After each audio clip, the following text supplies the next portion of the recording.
¿Qué clase de vivencias no biológicas se suscitan en el ser humano para que sea posible, y no es infrecuente, el disentimiento de los caracteres sexuales de género, que somáticamente vienen dados? El profesor Luis Sencillo afirma que el hombre es la única especie en la Tierra que existe enfrentada mental y afectivamente a sí misma, estribando más en su significado subjetivo o social que en su entidad física.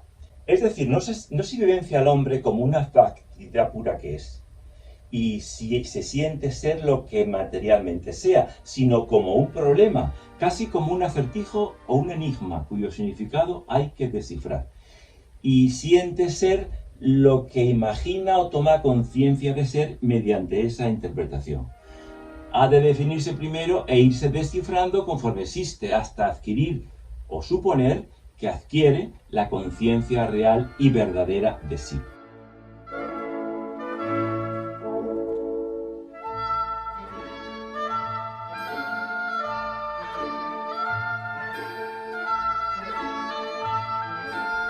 Esto supone dos riesgos: el que nuestra identidad la hagan otros, y segundo, el de la alienación, en lo impersonal, en el modelo, en el arquetipo y en la representación degradada que el grupo impone o declara vigente.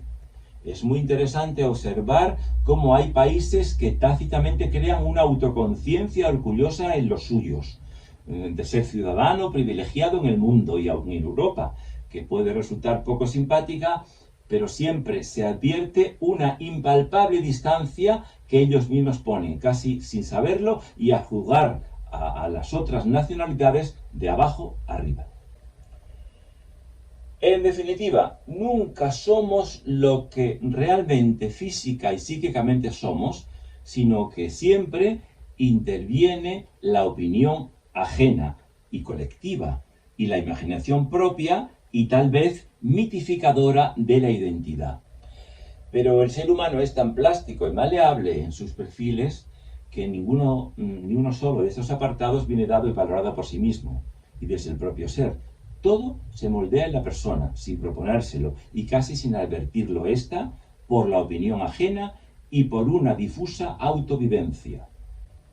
Depende, por una parte, de lo que las personas del entorno inmediato, incluso de la vecindad, proyecten, imaginen, juzguen, opinen y valoren en y acerca del niño en desarrollo. También de los modelos sociales vigentes que el grupo valore y cotice. Y por otra parte, lo que vivencialmente el interesado perciba de su cuerpo, de sus habilidades o carencias y de los resultados de estas, de las cualidades de las cosas agradables, ingratas, etc., del efecto que su conducta hace en el entorno y de una serie de variadas vivencias prácticas, de ciertos aciertos o fracasos, y de su propia senestesia sociocorporal.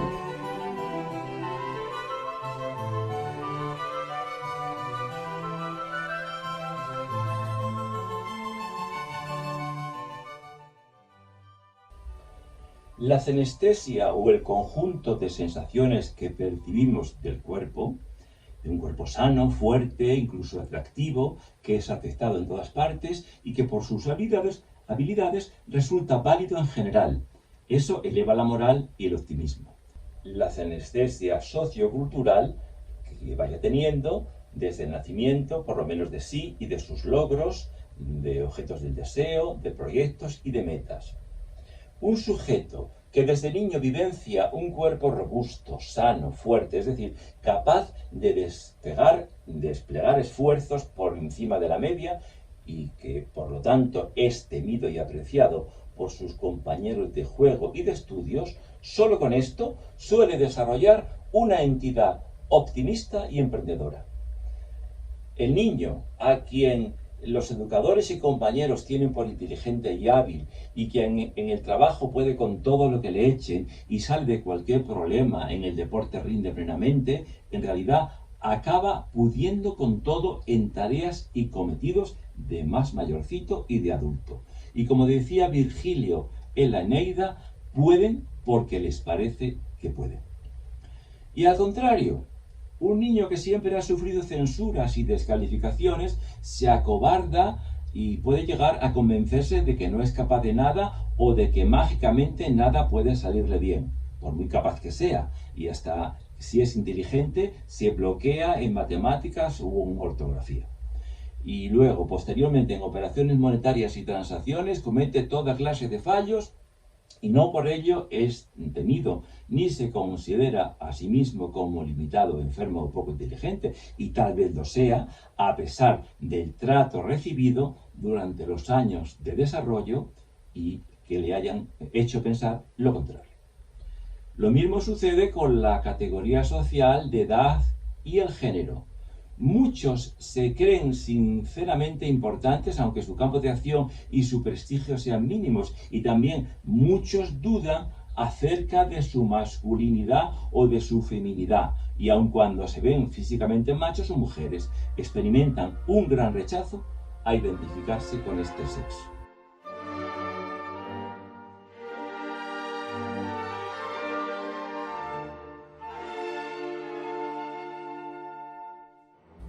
Y con este desdoblamiento perceptivo emocional y por añadidura estimativo hasta lo insólito y específico del ser humano. Se ven físicamente machos o mujeres, experimentan un gran rechazo a identificarse con este sexo.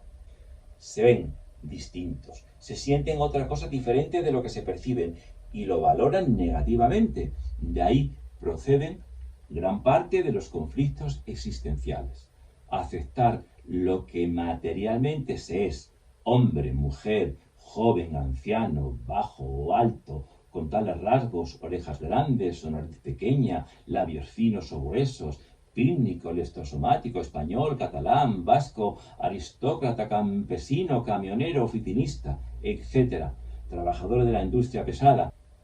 Todo ello puede constituir un problema existencial que lleve a no aceptarse o sentirse oprimido y alienado sin reparar en la calidad de vida, ni en los resultados, ni en el bienestar, la alimentación, la cuota de poder, el confort que se tienen siendo lo que se es.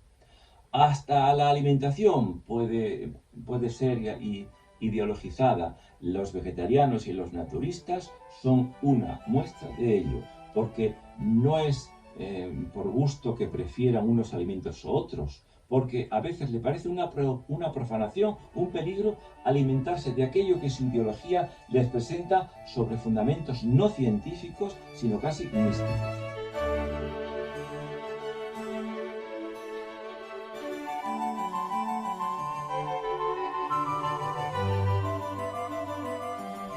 Basta que no se esté de acuerdo emocionalmente, en lo general, con alguno de aquellos tipos, para que sea una condición para que se sientan los sujetos desgraciados.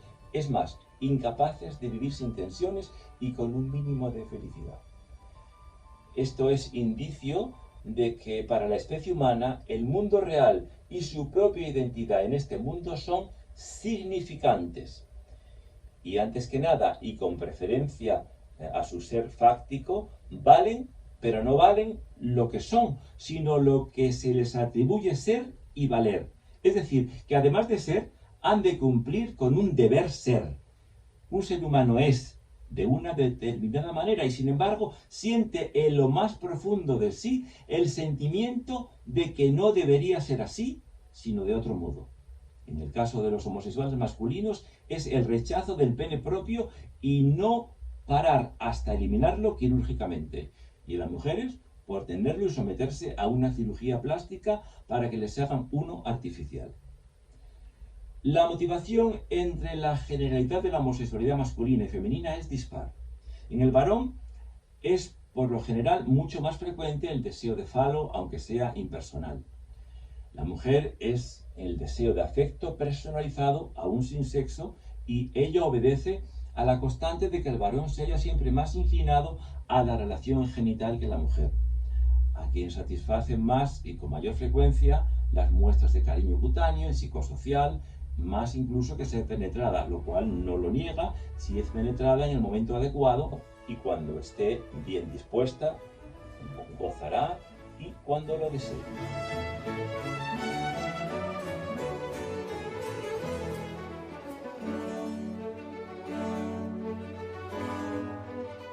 En general, algunas de estas personas no vivencian su genital como algo propio y valioso. En la alienación de su genital, solo llegan a estimarlo en algo de dos razones. Primero, nunca aprecian su genital por sí mismo, sino en función de efectos sociales y relativos.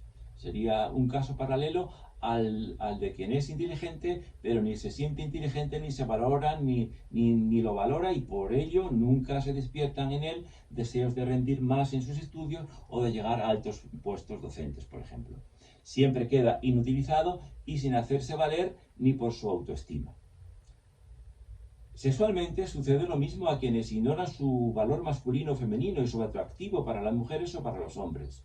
Da igual, a este respecto es como si no tuvieran genitales y ni estos fueran estéticos ni presentables, simplemente los ignoran y se lanzan a acariciar genitales ajenos y a ser tratados por los machos que ellos consideran tipos ideales de macho.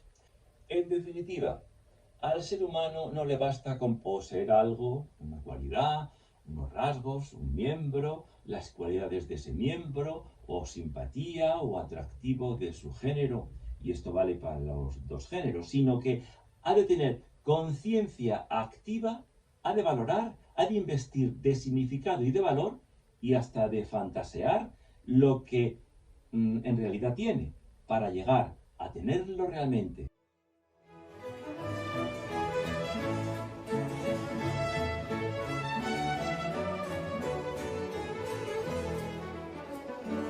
Sino que ha de tener conciencia activa, ha de valorar, ha de investir de significado y de valor y hasta de fantasía, fantasear con lo que la realidad tiene para llegar a tenerlo realmente. Es decir, con la vivencia de la realidad y de práctica de poseerlo y por ello obteniendo o realimentando una determinada identidad positiva, de inteligente, de hábil, de guapo, de guapa, de macho, de dotado, de valiente o de capaz. El individuo, los grupos humanos, nunca son lo que física y biológicamente son, sino lo que imaginan y sienten subjetivamente ser.